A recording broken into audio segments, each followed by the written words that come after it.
असा आरोप होतोय की मुरगुडच्या विकासावरती आपण कधी बोलत नाही, नेमकं काय सांगावं? नाही, त्यांनी कागलच्या भाषणाचं मी त्यांचं पण भाषण पाहिलं, ते कागलच्या संदर्भात होतं. मुरगुडच्या विकासावर म्हणजे मुरगुडचा विकास आम्हीच केला आहे. मागील 5 वर्षामध्ये 70 कोटी रुपयाची कामं आपण त्यानिमित्त केलेली आहे. कागलमध्ये सुद्धा आम्ही मागील 10 दिवस जे प्रचार करतो ते सुद्धा आम्ही फक्त काय त्यांच्या युतीवर संघर्षावर बोलत नाही आहे, आम्ही विकासावर निश्चितपणानं बोललो. संबंधित राजेने मला वाटते तो प्रश्न तुमचा त्यांच्याशी निगडीत आहे. काल त्यांनी तो प्रश्न विचारला, आता आज शेवटचा दिवस आहे. त्यांनी जर 10 दिवसाआधी प्रश्न विचारला असता मी त्यांना इन डिटेल प्रत्येक वॉर्डात काय काय करणार हे सांगितलं असतं. पण कागलमध्ये आज अनेक अडचणी आहेत. आता मला काय सगळे तुमच्या चॅनलच्या माध्यमातून सांगता येणार नाही, पण मी एवढंच सांगेन की कागलमध्ये ज्या ज्या अडचणी आहेत त्या सगळ्या आम्ही अडचणी सोडवणार आहोत.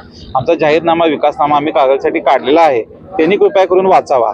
आणि माझं त्यांना प्रश्न आहे की मुश्रीफ साहेब असतील किंवा संबंधित राजे असतील, मुश्रीफ साहेब तर 1999 पासून आमदार आहेत, 2004 पासून मंत्री आहेत, संबंधित राजे हे राजे आहेत, त्यांनी मुरगुडसाठी काय दिलं हा माझा त्यांना प्रश्न आहे. त्यामुळे त्यांनी मुरगुडसाठी खरं म्हटलं तर काही दिलेलं नाही. आता मुश्रीफ साहेब असतील, मंत्री आहेत, आमदार आहेत, त्यांनी काही मुरगुडला दिलेलं नाही. राजे सुद्धा यांची जमीन इकडनंच गाव तलावाची जमीन ती त्यांच्या मालकी हक्काची येते. त्या तलावासाठी आम्हाला प्रत्येक वर्षी भांडायला लागायचं. दुष्काळामध्ये असू दे किंवा उन्हाळ्यामध्ये जेव्हा पाणी कमी व्हायचं तेव्हा आम्हाला मुरगुडकरांना त्यांनी पाणी देत नव्हते. तिकडे त्यांचं वर शेत आहे, ते शेताकडे त्यांनी पाणी घालवायचे, पण आम्हाला तो संघर्ष कमी व्हावा म्हणून आम्ही पाईपलाईनची स्कीम केली. जे विकास कामावर माझं म्हणणं आहे, या दोन्ही नेत्यांनी मुरगुडच्या संदर्भात तरी बोलू नये. कागलच्या संदर्भात जर बोलायचं असेल तर पुन्हा याच्या पुढे विधानसभेला तुम्ही समोर येणारच आहोत. त्यावेळी मी कागलचा तुम्हाला पूर्ण ब्लूप्रिंट त्यानिमित्त देतो, काय आम्हाला हरकत नाही त्याला. आता अखेरचे काही तास राहिलेत, उद्या मतदान होत आहे. आपण कार्यकर्त्यांना आणि मतदारांना नेमका काय सल्ला द्याल? आम्ही दोन्ही नगरपालिकेच्या संदर्भामध्ये एवढंच सांगेन की मंडलिक गटाने शिवसेनेने एक फार मोठं धाडस कागलमध्ये केलेलं आहे. आणि मुरगुडमध्ये तर आम्ही फार मोठ्या प्रमाणामध्ये एकनाथ शिंदे साहेबांच्या माध्यमातून व महायुती सरकारच्या माध्यमातून विकास कामं प्रचंड प्रमाणात आम्ही केलेली आहेत.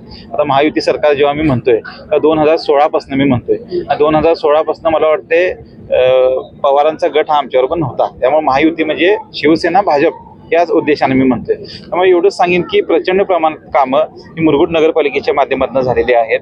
आपण पुन्हा आम्हाला संधी द्यावी ही सर्वांना विनंती मी या निमित्त करेन. आणि कागलच्या संदर्भात मी एवढंच बोलीन की आम्ही फार मोठं धाडस मनी आणि मसल पॉवरच्या विरोधामध्ये आम्ही येण्याचं केलेलं आहे. कागलमध्ये कोण असं धाडस करत नाही, हे फक्त मंडलिकच करू शकतात. त्यामुळे आम्ही या धाडसाला तुमचा प्रतिसाद आम्हाला उद्या मिळावा.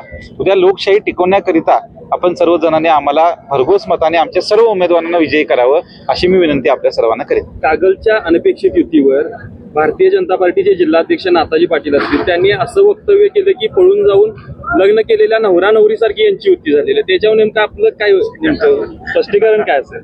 नाही, आता हे बघा, त्या दोन्ही नेत्यांनी म्हटले की आम्ही पुन्हा आपल्याला अदृश्य शक्तीचा हात होता. नंतर अदृश्य शक्तीच्या माध्यमातून आदरणीय देवेंद्र फडणवीस साहेबांचं त्यांनी नाव घेतलं. आता नाताजी पाटील साहेब हे कोण आहेत? ते भारतीय जनता पक्षाचेच जिल्हाध्यक्ष आहेत.